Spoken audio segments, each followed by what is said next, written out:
नमस्कार। Cinema hall में आपका स्वागत है।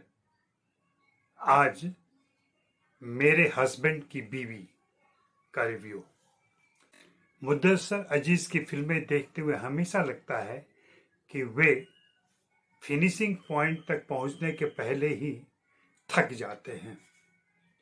तात्पर्य यह है कि उनकी फिल्में कुछ प्रॉमिस करती हैं, ऐसा लगता है कि इसमें कुछ होगा, कमाल होगा, चमत्कार होगा, फिल्म चौंकाएगी, लेकिन अंत तक जाते जाते यूं लगता है कि फिल्म को वे त्याग देते हैं, फिल्म को छोड़ देते हैं या उनका ध्यान भटक जाता है। वही इस फिल्म के साथ भी हुआ है। दूसरी समस्या यह है कि यहाँ वही पंजाबी खन्ना, चड्ढा और ढिल्लों है। भाई, दिल्ली में और भी प्रदेशों के लोग रहते हैं, सिर्फ पंजाबी ही नहीं रहते हैं। लाउड होने की अकेली जिम्मेदारी पंजाबी परिवारों को नहीं है, दूसरे परिवारों में भी इतना ही लाउडनेस है। जरा आप उधर उतर के तो देखिए। और फिर यह सब कुछ होगा तो पंजाबी गीत तो होगा ही होगा।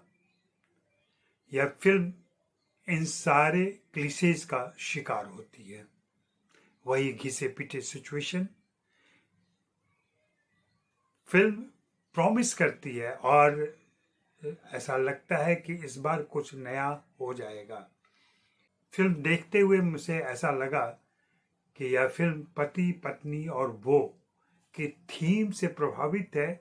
उसमें एक ट्विस्ट लाना चाहती है और वह ट्विस्ट लाया गया है दोनों लड़कियों को लाकर।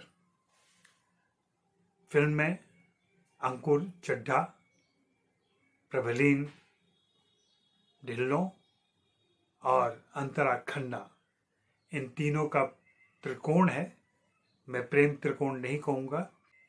अंकुर चड्ढा के साथ दोनों लड़कियों का संबंध है और फिल्म की कहानी में न जाते हुए सिर्फ इतना बताता हूँ कि प्रभलीन उनकी एक्स वाइफ है और अंतरा खन्ना उनकी होने वाली पत्नी है।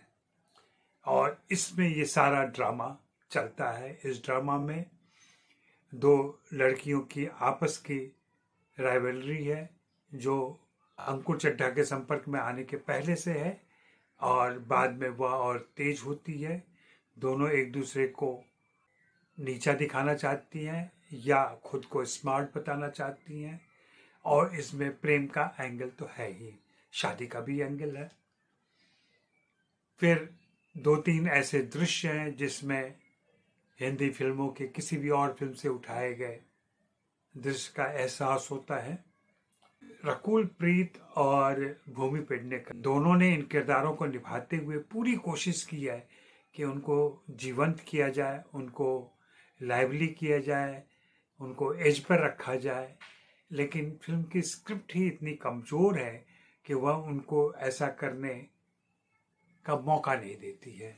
वहीं अंकुर चड्ढा अपनी तमाम कोशिशों के बावजूद हमें प्यारे नहीं लग पाते हैं क्योंकि वे इतने दुविधाग्रस्त हैं, इतने असमंजस में हैं और इतनी उलझनों में फंसे हुए हैं कि उनका व्यक्तित्व उभर कर निखर कर सामने ही नहीं आ पाता है।